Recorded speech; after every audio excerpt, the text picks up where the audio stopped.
is a window. It's a window into that which is going on inside of us. The goal is not to control it. All that does is suppression and repression and denial. All it does is squeeze you and suffocate you. It's not the goal.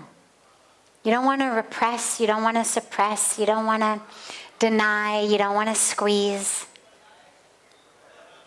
What you want to do is be free. And what that means is that we work with them. Here's what's interesting. Any emotion, any feeling state, it's actually really quick. It comes, it peaks. They don't last. They only last when the mind gets engaged. The mind gets engaged and starts telling us a story. So let's say, for example, something triggers me and suddenly I'm angry. Suddenly I feel literally just angry. My palms are sweaty, my heart's beating fast, my vision gets narrow, my blood pressure's up. All of the things that make us know I'm angry.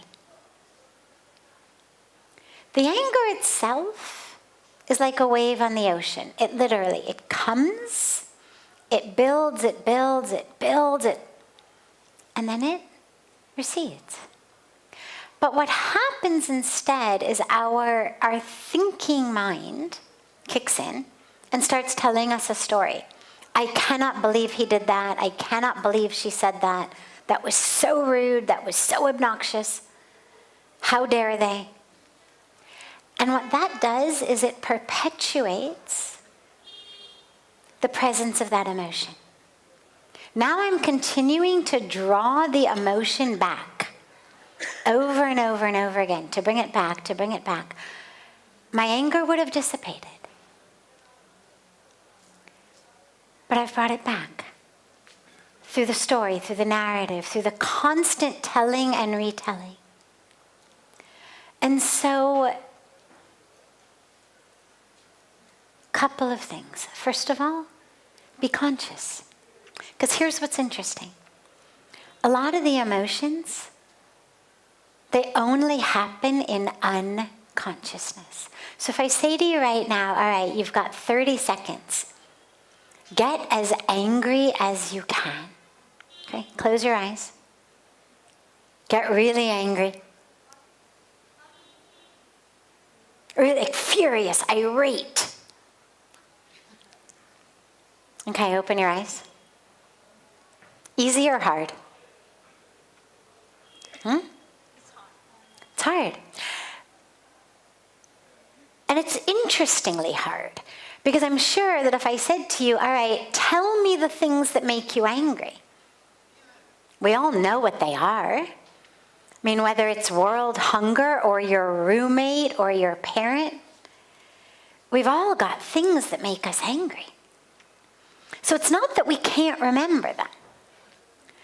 It's that anger arises in unconsciousness. The anger that kills us, that steals our life, that ruins our mood, that ruins our relationships, it arises in unconsciousness. That's why we always say, oh my God, I'm so sorry, like that wasn't me. Of course it was you. Who else was it? It just wasn't conscious you. Or we say, I don't know what came over me. Nothing came over you. You lost consciousness. You lost presence.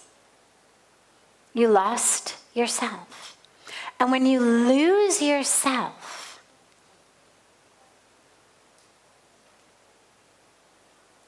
anger takes over. So number one, stay conscious. Because as you've just seen, it's not very easy to get angry consciously. Stay conscious. Doesn't mean nothing will bother you. But what it means is that you're not going to lose yourself. You won't say things you regret. You won't do things you regret. And you're not going to feel like something has taken over you. Number one. Number two. When the feelings are things like sadness, loss, grief, allow it. Doesn't do you any good to try to control it. All it does is repress it. Allow it. There's a time for it. I remember a good friend of mine many, many, many years ago called me. She was very upset. She was young. She had gotten pregnant. She wasn't married. She was still in school. She had made the very, very, very difficult decision to have an abortion. And she was really struggling after that. She was really grieving after that. And she called me because she had gone to see a therapist who had put her on antidepressants. I had said to her 2 weeks ago, you aborted the child living within you. Of course you're sad. I mean, you know it was the right decision, but nonetheless, of course you're sad. This is it's not a disease to have to be medicated away. You are feeling sad. You're not clinically depressed that needs to be medicated. You're grieving. Grieve. Cry. Be sad. Experience it. And far too many of us are living in this world where we're really led to believe that somehow our emotions need to be controlled. And if you can't do it, well, don't worry, we have a pill that'll do it for you. Feel sad? Here's a pill. Feel worried? Here's a pill. Feel this? Here's a pill. It's not the problem and it's not the solution. The solution is to recognize that all of these, they arise, they're with us for some time, whether due to something very deep, like you've actually lost, and so you're grieving. Can't tell you how many people who have lost a loved one and they come here for an ash immersion ceremony. And they say, I don't know what's wrong with me. I can't stop crying. Well, their mother or their father or their husband or their wife or their child died a week ago, a month ago. Of course they can't stop crying. It's the most natural thing in the world. But we're led to believe that somehow the emotions are wrong. It means you're weak. It means you're not spiritual. It means you need to be medicated. Emotions just are. And as I began, they're windows. They're windows into what's going on in us. You're grieving, you look in. Of course I'm grieving. I'm sad. I've lost. Okay. Sometimes they're windows into more interesting aspects of your psyche, like, oh, I'm angry. I wonder why. That's really interesting. Why am I so angry about this? Not, let me have a few shots of something and I'll feel better. Or let me try to control it. But rather, let me look at it. Why am I angry? What is it that's going on? What was my expectation that wasn't fulfilled? And how can I work with that? Because the goal is to work with these through understanding the self, through understanding our triggers, so that we become free. Not repressed, not suppressed, not suffocated, but free. So when it's there, allow it. Don't hold on to it. Don't tell yourself a story. But use it as a window in. Notice what's going on. Work with it. And ask yourself, if the emotion is anger, for example, ask yourself, is it worth it? Is whatever I'm angry about worth my peace in this moment? And if it's not, can I do something different about it? Can I choose something different? This person insulted me. They were mean to me. They were rude to me. This happened, that happened. I'm angry. Okay. Well, now my peace is gone. My happiness is gone. My freedom is gone. Ask yourself, is it worth it? And realize you've got free will. I am not the emotion police. I'm not going to tell you what is worth it and what is not. You get to decide how much of your peace, freedom, joy you want to have in your hand, accessible in your life, blossoming, flowering, and how much you want to offer on the altar of someone else's arrogance or ego or ignorance or greed or lust or confusion or whatever it may be. So use these emotions and feelings, just notice them, be aware, and use them as ways to get more and more conscious, not ways to suffocate yourself. Great, thank you to Lakshmi Narayan for the question. Yes, there's a mic here. Yeah. Yes, come to the mic.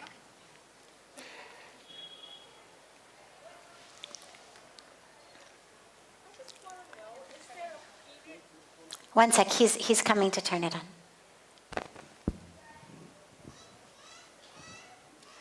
As you were talking, I do understand that grieving is the natural process is going on. So is it, I know there's no time bound that how much you can grieve if you lost someone. So how it is the better way to cope with a big loss or a grief, though it has been past more than 14 years? So that's the question I have, like how to cope with that grief. The grief of losing someone 14 years ago. Yes. Thank you. Sure. So when you lose someone you love, you are forever changed. When you love someone, you are forever changed. And when you lose someone you love, you are forever changed. Do not ever expect, and I think this is a big mistake that people make, is they expect after a certain period of time, I will be done. I'll be done grieving. I will go back to how I used to be. You won't. But you will be a new, shifted, expanded, deepened, adjusted incarnation of you. When you start to really open your heart in love, it changes you. Even if you don't lose them, it changes you. If you lose them, it changes you again. But the goal of life is not to always stay the same. The goal of life is to keep growing and expanding. Falling in love, whether it's a romantic love, whether it's the love of a child, a parent, a spouse, a sibling, it expands us. It opens our heart. It transforms us in extraordinary ways. And when we lose, we are changed again. But what happens is when you first lose someone, there's this gaping hole inside of you. The hole never gets filled. It's not like suddenly that hole disappears and it's filled and it's gone, or that, you just get another spouse or make another child, or then somehow the hole is going to be filled. It doesn't happen like that. But what happens is you grow around that hole in a way that you're able to blossom and grow and expand and experience joy and love again. That which keeps us really stuck. Now again, remember, that grief, that sadness will always be there. When you think of the one that you lost, along with love, along with joy, along with beautiful memories, there will always be a bit of that pang of grief. But the only thing that tends to keep us really from moving on, I think, is a sense of guilt or anger or resentment. If it is just pure grief, as I said, eventually you move on. Hole doesn't fill up, but you grow around it. And light starts to come in again. And in some cases, that hole becomes the place, right? They say, crack me open, because that crack is the place through which the light shines. Break my heart, crack it. Through that crack is where light shines.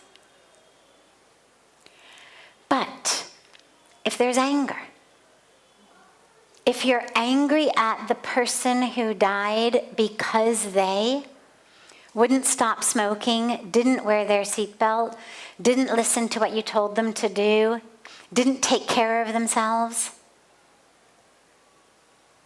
didn't always stay there with you even though they promised you they would, there's an anger. And that anger could eat you alive forever. There's also sometimes guilt. If only I had. You see it a lot with parents who lose their children. Obviously, the grief of that is, I think, probably far worse than anything, because it's not just the most tragic, but the least in the natural order of things. Children expect to bury their parents. Parents don't expect to bury their children. But I think another aspect that makes it so much more traumatic as well is I think that there's always inevitably some aspect of guilt. As a parent, you're supposed to take care of your child. You're supposed to protect them. And even when things like kids who get shot in school, parents did the right thing. The kids are in school. They're exactly where they should be. But I know, just intuitively, that those parents are going to have feelings of, I knew it, I shouldn't have sent them to school that day, they had a stomachache, they wanted to stay home, or I had an intuition, or I knew that was the wrong school, or I let someone talk me into it, whatever it may be. But some element of guilt. So I think that if you find that 14 years later, other than just the pure sadness at the loss, if you find that you are unable to move on, examine whether there isn't also anger and whether there isn't also guilt, one or the other, because those could keep it festering inside of you forever. But fortunately, those are things that we can work through. And if you allow yourself to work through the anger and work through the guilt, then the grief itself will just exist, but it won't prevent you from moving on in life. Yeah. Other questions? Yes. Come. And then you.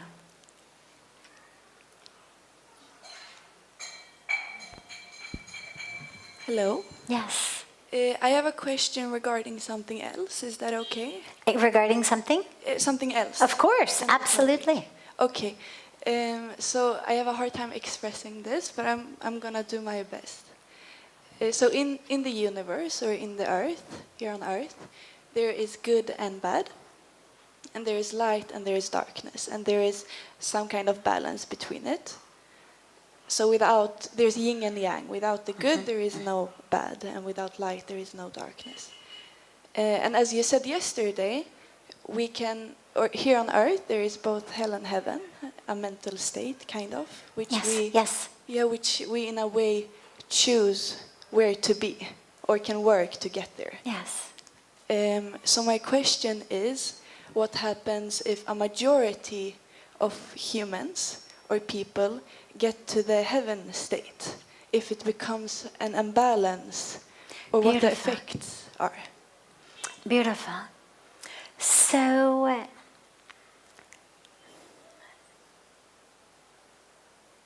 we most definitely do not need a balance of bad and good. The balance that yin and yang speak about has to do with elements that keep the natural world in balance. In the Vedic tradition, we speak about something called yugas or eras, hundreds of thousands of year eras, and we believe, and there's 4 main eras. Now, this particular era is called Kali Yuga. It's the era of darkness, which is why we are seeing so much of the hatred and violence and war and destruction and illusion and fear and separation and arrogance and selfishness and all of these things. These are qualities of Kali Yuga. There have been yugas of light in which the darkness exists in a random form of a particular demon or asura, who in our variety of different stories and epics, the forces of good will slaughter the forces of evil. So a lot of the stories that, fill the scriptural mythology are stories of beings of light, beings of goodness, vanquishing the beings of darkness, the asuras. But there's never a sense of, we better create more asuras because now when the beings of light are killing them, we need more darkness. It's always celebrated as a very great victory when we have beings of light that conquer the beings of darkness. So there have been entire eras of light and goodness. When you look at things where we see opposites, light, dark, hot, cold, it's not so much that we need them both, it's that we actually are only able to know one based on the other. So we're able to know temperature only in warmth. Coldness, there isn't actually a temperature of coldness. It's just an absence of warmth. Right? What's the temperature? 70 degrees. It's warm. Fahrenheit, 70 degrees Fahrenheit. Nice, warm day. What's the temperature? 10 degrees Fahrenheit. Less warmth. There isn't a presence of coldness. There's just an absence of warmth. So it's not actually, when we speak about balance of, for example, sun and moon or north and south, these are actually magnetic poles. These opposites that you spoke about are not really like that. Coldness is just an absence of warmth. In most cases, darkness is just an absence of light. In other cases, it's an absence on a kind of scientific cosmic level. It's an absence of an object off of which the light can reflect. Because the sun shines in space. It's there.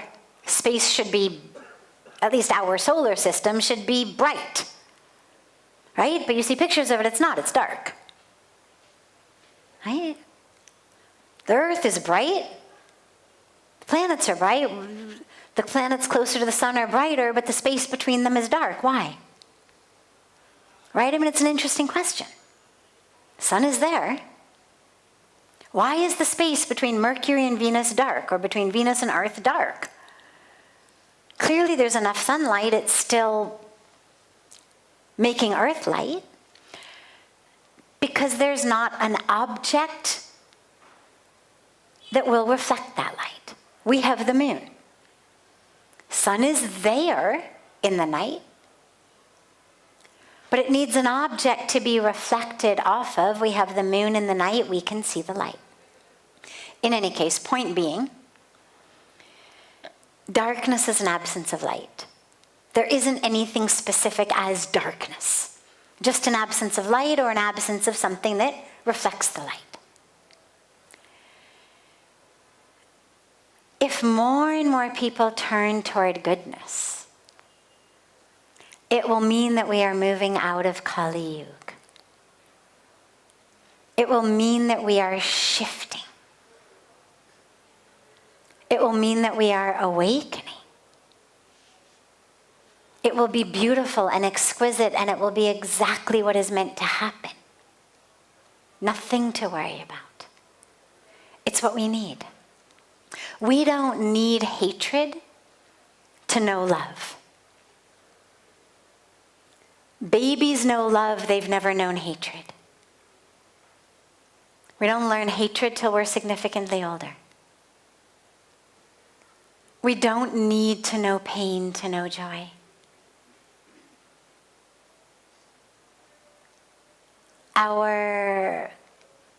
Our purpose here on earth is actually to unfold that truth within us, and that truth is good. If we all unfold it,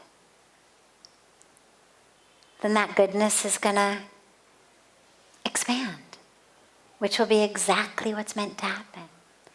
Then you can only imagine that all of the sages and the saints and the guides,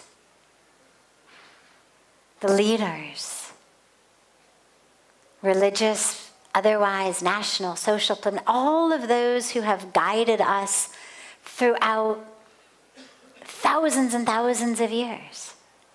You can only imagine that wherever they are, they will be smiling, that finally, eventually, people listened.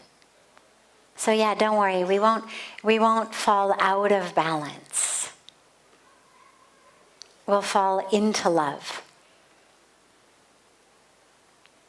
Yeah. So go for it fully. Don't worry. Wonderful. Yes.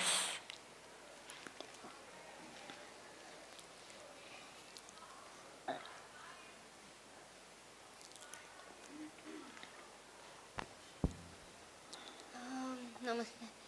I wanted to know is how do I find my guru, and also in a certain period of my my kundali says that I'm right now in Rahu.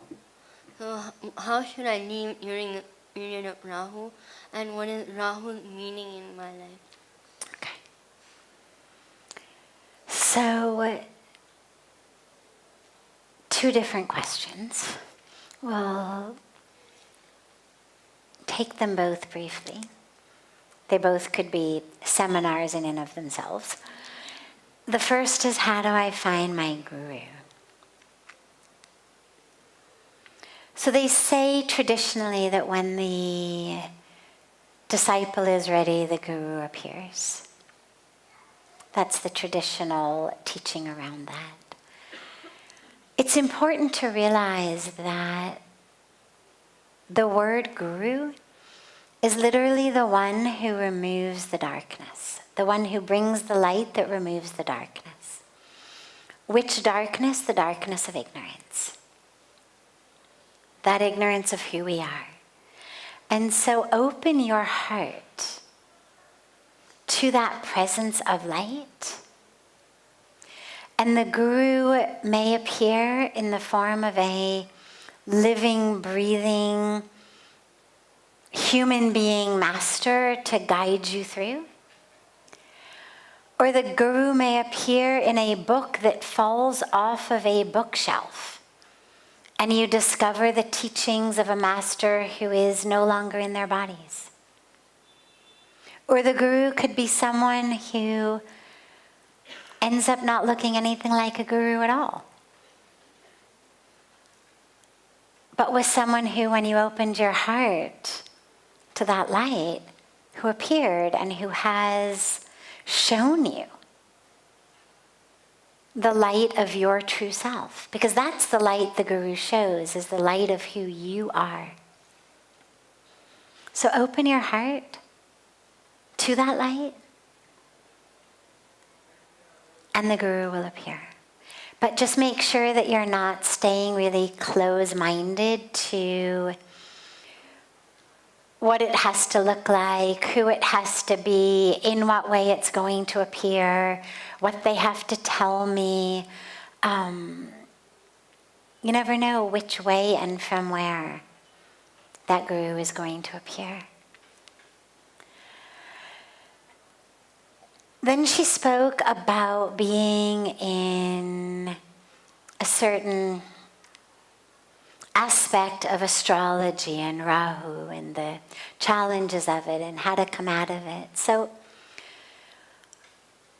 astrology, like astronomy, is very scientific, meaning it's all about angles and positions and poles of gravitational energy of different planets and the moon upon you at different times, different constellations. You come out of it only when constellations shift, poles shift. I've never heard of a way to somehow just do something and change where the planets are, right? Because it all comes from when you were born and what it is now. But that doesn't mean that you can't change the impact upon yourself. You can. And that's what you need to do. We are not victims of our horoscopes. You see a lot of times people really feel like they're victims of it. And a lot of times astrologers will tell you, right? You poor thing. If you don't give me a lot of money to do this special puja for you, you're really going to be in a bad shape. All the astrology can tell you is poles, probabilities. For example, here's a simple way to think about it. The pull of the moon on the ocean makes high tide and low tide, right? We know that. One simple pull. Not even planets involved, just the moon, just the ocean. High tide, low tide. Now let's say I'm your astrologer, okay? You've gone on vacation to the beach. And you call me and you say, give me a reading. So I open up whatever I use to do my astrology readings. And I know that from 8 a.m. to 10 a.m. is high tide. Especially high tide today. Special moon position, something especially high tide today. And so I say to you, your morning has perils. Be very careful, or a very serious accident could befall you. Now, doesn't mean you're going to die. Doesn't mean that you're a victim of what I've told you. What it means is, hey, there's a high tide, like you don't know how to swim. Take your walk somewhere else this morning. Don't go for a really long beach walk where you can't get back without walking through the ocean. It's a probability. And it says, I can see, if you, metaphorically, if you walk on the beach in the morning, grave danger. Take your walk somewhere else.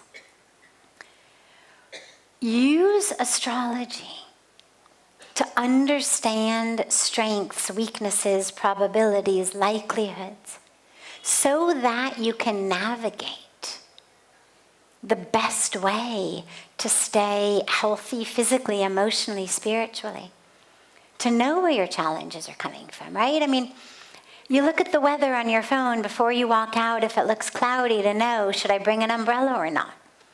Do I need a sweater? Is it a cold day? Should I plan to walk or drive? Do we want to reserve a table on the patio or inside for lunch? Like, what's the weather going to be like? You use it like that.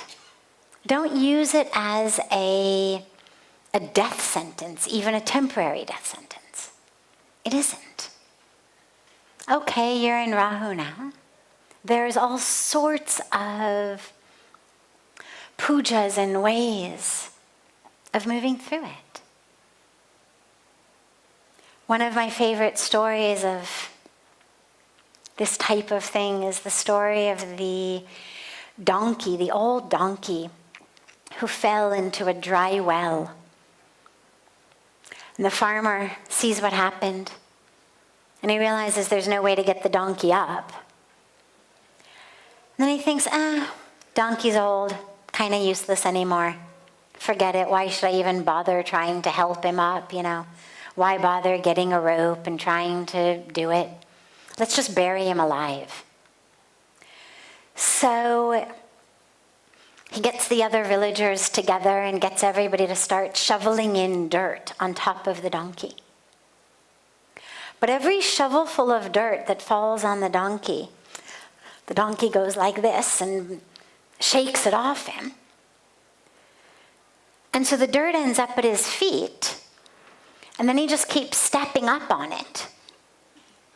And eventually the donkey walks right out of the well, because they've poured so much dirt on him that just by shaking it off and continuing to step up, he walked right out of his difficulty. So I love that story, because it would have been so easy for him to just collapse and be like, oh my God, I guess it's over. I mean, when your own farmer is trying to bury you alive, like, what other hope do you have? But just an awareness that maybe that's not the only way. Maybe there's actually a way around this thing. Maybe I can withstand it. It's just one shovelful at a time. So just let that be kind of your mantra through this period of Rahu.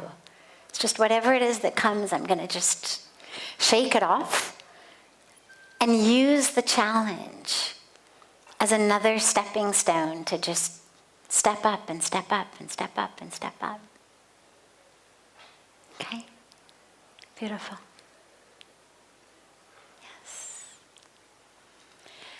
We'll start with your question tomorrow evening. Kal aap se shuru karenge. Have a beautiful, beautiful evening. I'm hoping that from tomorrow we should go back to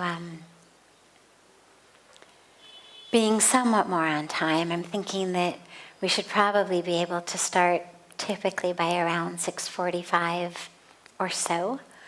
So we will aim for that again, but again, do be sure to join us in the Arati before this. A, because it's so incredibly heavenly and divine, and B, also because then you'll know exactly when it's finishing and then when we're going to be coming in and starting. And in addition to that, be sure to join us for our full days of yoga programs, meditation programs, morning fire ceremonies. Everything is open to everyone with no charge. There's a schedule up in the reception area, so whether you're staying here or staying somewhere else, you're more than welcome to join us for everything. And so much love to you all.